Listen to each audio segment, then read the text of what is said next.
18 साल का एक दीपा नामक बालक गुरु गोविंद सिंह जी से अमृत छकने के बाद कैसे बना एक महान शूरवीर योद्धा बाबा दीप सिंह जी।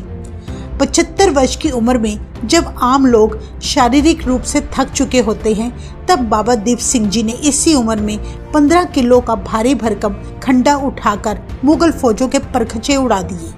तलवार के धनी तो थे ही, साथ में कलम के धनी भी थे। उन्होंने अपने हाथ से गुरु ग्रंथ साहिब जी की 4 प्रतिलिपियां लिखी। गुरु गोविंद सिंह जी ने उन्हें अपने सामने बिठाकर गुरु ग्रंथ साहिब जी लिखवाया। गुरु जी के साथ इतना प्रेम होने के बावजूद भी जब गुरु जी ने अनंतपुर का किला खाली किया, तब उस मुश्किल घड़ी में अपने शूरवीर योद्धा को आखिर अपने से क्यों दूर किया, क्यों उन्हें चमकौर के युद्ध में शामिल ना किया गया। और इसके साथ ही हम आपको बताएंगे कि श्री हरमंदिर साहिब को कैसे अफगानों के कब्जे से छुड़वाया गया, क्यों बाबा दीप सिंह जी की शहादत सुनकर रोंगटे खड़े हो जाते हैं। आइए हम सब मिलकर इस वीडियो में इन सभी बातों को जानें। बाबा दीप सिंह जी का जन्म 26 जनवरी 1682 में गांव पहुविंड, जिला अमृतसर में हुआ। आप जी के माता पिता गुरु गोविंद सिंह जी के बहुत प्यारे सेवक थे। जब भाई दीपा जी 12 वर्ष के हुए तो वे अपने माता पिता के साथ गुरु गोविंद सिंह जी के दर्शन करने अनंतपुर साहिब आए। भाई दीपा उस वातावरण से इतने मोहित हो गए कि उन्होंने घर जाने से इनकार कर दिया। अंतर्यामी गुरु जी ने उनके माता पिता को तब आदेश दिया कि भाई दीपा अब से हमारे पास अनंतपुर साहिब में ही रहेंगे। आपका यह बालक भविष्य में एक महान योद्धा बनेगा। हमें ऐसे ही सूरमों की बहुत जरूरत है। गुरु जी के पास रहकर भाई दीपा गुरु जी की संत सिपाही फौज में शामिल हो गया। गुरु गोविंद सिंह जी का संकल्प था कि हथियारों की ट्रेनिंग के साथ साथ पढ़ाई भी बहुत जरूरी है। एक पढ़ा लिखा मनुष्य ही अच्छा इंसान बन सकता है। भाई दीप सिंह जी ने पंजाबी, हिंदी, संस्कृत, अरबी और फारसी भाषाएं सीखी। उनकी लिखाई बड़ी ही सुंदर थी। गुरु जी का भाई दीपा के साथ बड़ा प्यार था। वे अक्सर कहा करते थे, ये हमारा दीपा है जो खुद पढ़ाई करके इस रोशनी को हमारे सिखों में फैलाएगा।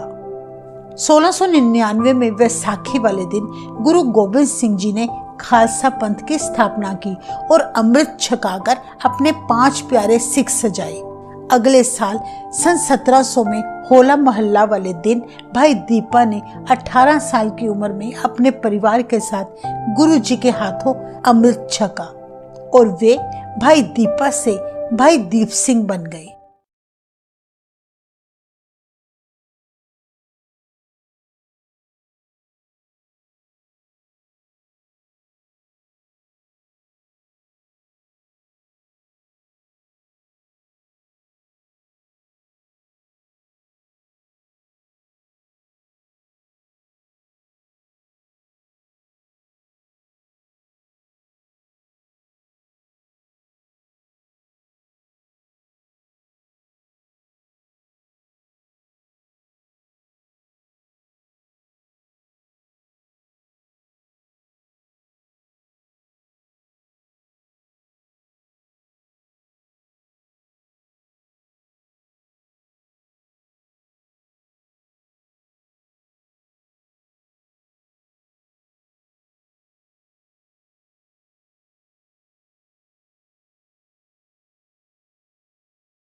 साल बाद 1704 में गुरु जी ने अपने सिख को पहुविंड भेजकर भाई दीपा को अनंतपुर साहिब बुलवा लिया। इसके बाद जब पहाड़ी राजाओं और मुगलों ने अनंतपुर साहिब की घेराबंदी की, तब भाई दीप सिंह और भाई मनी सिंह जी हर पल गुरु जी के साथ ही रहे। ये घेराबंदी 7 महीनों तक चली। गुरु जी ने हार न मानी, पर भूख से तड़पते हुए सिखों के द्वारा जोर डालने पर उन्हें किला खाली करना पड़ा। गुरु जी ने तब भाई दीप सिंह जी और भाई मनी सिंह जी को दोनों माताएं माता सुंदरी जी और माता साहिब कौर जी को एक सुरक्षित स्थान यानी दिल्ली पहुंचाने की जिम्मेदारी सौंप दी। सारी मुगल फौज तब गुरु जी को गिरफ्तार करने में जुटी हुई थी, इसलिए दिल्ली जाने में भाई दीप सिंह जी को कोई मुश्किल ना हुई। उन्होंने दोनों माताओं को भाई जवाहर सिंह जी की हवेली में ठीक ठाक पहुंचा दिया। भाई दीप सिंह जी वहाँ रहते हुए भी बहुत बेचैन थे। वे किसी भी तरह गुरु जी के बारे में जानना चाहते थे, पर उन्हें कोई खबर ना मिली। माताओं से आज्ञा लेकर वे पहुविंड अपने घर वापस आ गए और लोगों से पूछताछ करते रहे ताकि उन्हें गुरु गोबिंद सिंह जी के बारे में कुछ पता चल सके। एक दिन गुरु जी का सिख शेर सिंह भाई दीप सिंह जी के घर आया और कहा कि गुरु जी ने आपको तुरंत तलवंडी साबो में बुलाया है। वे बड़े खुश हुए और उसी पल शेर सिंह के साथ चले गए। रास्ते में उन्हें शेर सिंह से पता चला कि गुरु जी के चारों साहिबजादे शहीद हो चुके हैं, माता गुजरी जी भी सचखंड जा चुके हैं और हमारे ढेरों सिख शहीद हो गए। ऐसी दर्द भरी खबर सुनते ही उनकी आंखें आंसुओं से भर गई। बाबा दीप सिंह जी तलवंडी पहुंचकर गुरु जी के चरणों में गिर पड़े और भावुक होकर बोले, गुरु जी, मैं आपसे दूर चला गया। मैं आपकी मुश्किल घड़ी में कोई सेवा न कर सका। आपके चारों पुत्र, माताजी और सब शहीद हो गए। मेरे सारे साथी भी शहीद हो गए और मैं अभी भी जीवित घूम रहा हूँ। तब गुरुजी ने भाई दीप सिंह जी की पीठ थपथपाते हुए कहा, हौसला कर गुरमुख प्यारे, अभी तो तूने बहुत सारे काम करने हैं। आने वाला समा बड़ा भयानक है। तुमने खालसे को अमृत छकाकर उस तूफान का सामना करने के लिए तैयार करना है। इसलिए मैंने तुम्हें और भाई मनी सिंह जी को घर वापस भेज दिया था, क्योंकि हम जानते थे कि मुगलों और पहाड़ियों का कोई एतबार नहीं है। सारे सिखों ने शहादत का जाम पीना ही था। इतिहास में दर्ज है कि कुछ दिनों बाद गुरुजी ने फैसला लिया और उन्होंने भाई दीप सिंह और भाई मनी सिंह जी को अपने सामने बिठाकर गुरु ग्रंथ साहिब जी लिखवाना शुरू कर दिया। गुरुजी अपने आसन पर बैठकर बानी लिखवाया करते और भाई मनी सिंह जी और भाई दीप सिंह जी बानी लिखते जाते। शाम को जितनी बानी लिखी जाती, गुरुजी खुद उस लिखाई को देखते और मात्राएं ठीक कर देते।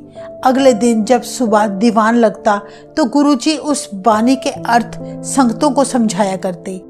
इस ग्रंथ को लिखवाने में उन्हें 9 महीने और 9 दिन का समय लगा। रागों के अनुसार गुरुजी ने भक्तों की बानी से पहले श्री गुरु तेग बहादुर जी की बानी भी दर्ज करवा दी। इस तरह यह बीड़ तैयार हुई, जिसे दमदमी बीड़ का नाम दिया गया।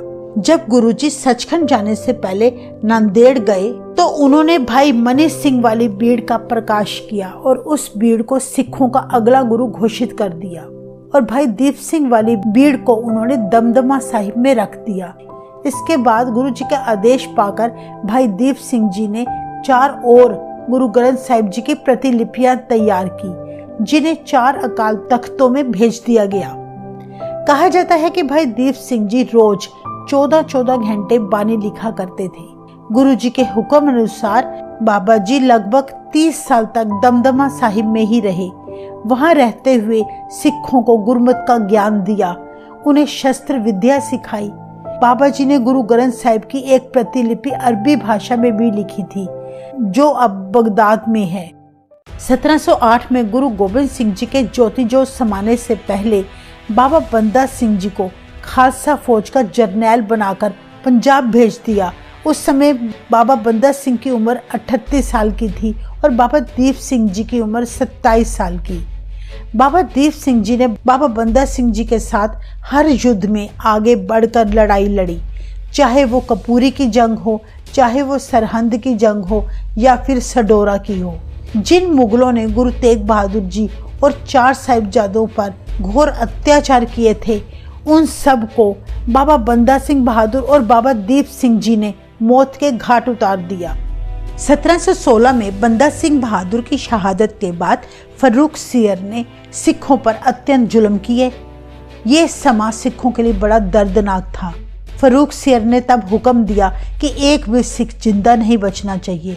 इतिहास में दर्ज है तब सबसे ज्यादा सिखों के कत्लेआम हुए थे। उन्हें अपनी जान व परिवार बचाने के लिए जंगलों में रहना पड़ा। वहां रहते हुए भी उन्होंने मुगलों के खिलाफ रणनीति बनाई। उन्होंने अपने आप को 12 मिसलों में बांट लिया और एक मिसल का मुखी दीप सिंह जी भी थे। उसी समय के दौरान एक और बड़ी समस्या थी कि अफगानी हमलावर नादिर शाह और अब्दाली ने भारत में आकर खूब लूट मचाई। यहाँ से सिर्फ धन दौलत लूटकर ही नहीं, बल्कि वे हिंदू औरतों और बच्चों को भी अपने साथ ले जाया करते थे। जब सिखों को इस बात का पता चला तो बाबा दीप सिंह और बाकी मिसल के मुखियों ने रात को अब्दाली पर हमला कर दिया और सारा लूटा हुआ माल और स्त्रियां बच्चे छुड़वा लिए। इस बात से अब्दाली इतना चिढ़ गया कि उसने अपने पुत्र तैमूर को अमृतसर सिखों का खात्मा करने के लिए भेजा। उसे आदेश दिया कि जिस हरमंदिर साहिब के सरोवर का अमृत पीकर मुर्दे भी जिंदा हो जाते हैं, उस सरोवर को मिट्टी से भर दो।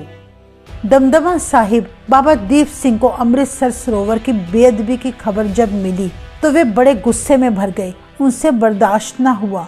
वे उसी दौरान अपने सिखों के साथ अमृतसर को रवाना हो गए। उस समय बाबा जी की उम्र 75 साल की थी। फिर भी उन्होंने 15 किलो का खंडा उठाया और अमृतसर की ओर 5 सिखों के साथ चल पड़े।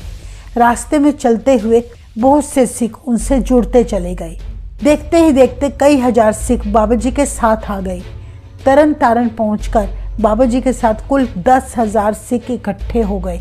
उस समय उन्होंने एक लंबी सी लकीर जमीन पर खींचते हुए कहा कि जिस सिख को शहीदी परवान है वही सिख इस लकीर को पार करे, बाकी वापस अपने घरों को लौट जाए। पर गुरु गोबिंद सिंह जी के सारे सिख पल भर में ही लकीर पार कर गए और कोई वापस ना मुड़ा। दूसरी तरफ जब तैमूर और जहान खान को उनके आने की खबर मिली तो उन्होंने अपने 40,000 फौज को तैनात कर दिया। उसके पास इतनी ज्यादा फौज होने पर भी मुट्ठी भर सिखों को देखकर वह डर गया।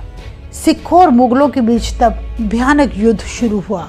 गुरु का एक एक कई सौ को पल में खत्म करने लगा, जिसे देखकर मुगलों के सिपाही मैदान छोड़कर भागने लगे।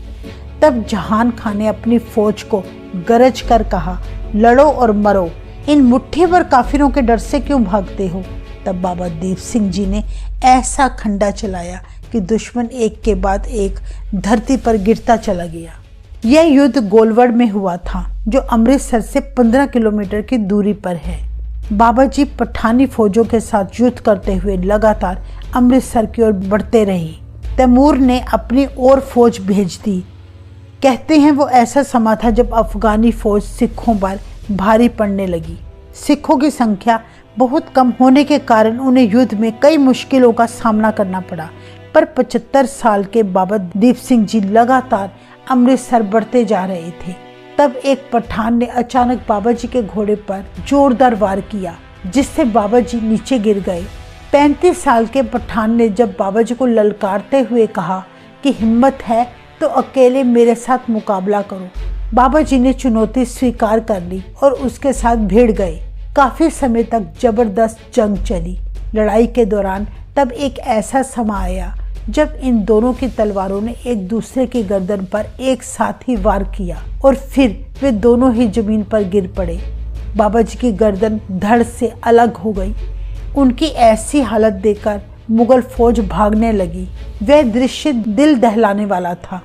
बाबा जी ने अपना कटा शीश अपने बाएं हाथ में पकड़ लिया और दाएं हाथ में खंडा पकड़कर दुश्मनों पर वार करते गए। कहते हैं बाबा जी तब हरमंदिर साहिब की ओर बढ़ने लगे।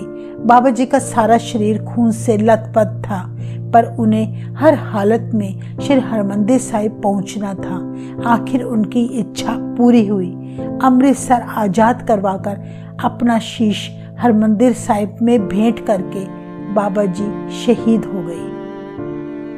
जहां बाबा जी ने अपना शीश रखा था वहां उनका स्थान बनाया गया है, जो हरमंदिर साहिब की परिक्रमा में स्थित है। जहां बाबा जी का संस्कार किया गया था वो स्थान हरमंदिर साहिब से 2 किलोमीटर की दूरी पर है, जिसे गुरुद्वारा शहीदगंज बाबा दीप सिंह जी के नाम से जाना जाता है। इस तरह अमृतसर वैरियों से आजाद करवा लिया और फिर सिखों ने बाबा दीप सिंह जी का प्रण पूरा करते हुए सारा सरोवर साफ कर दिया था। जब तक सिख कौम जिंदा है, बाबा दीप सिंह जी एक जिंदा शहीद तौर पर पूज्य व सत्कार योग्य माने जाएंगे। वाहेगुरु जी का खालसा, वाहेगुरु जी की फतेह।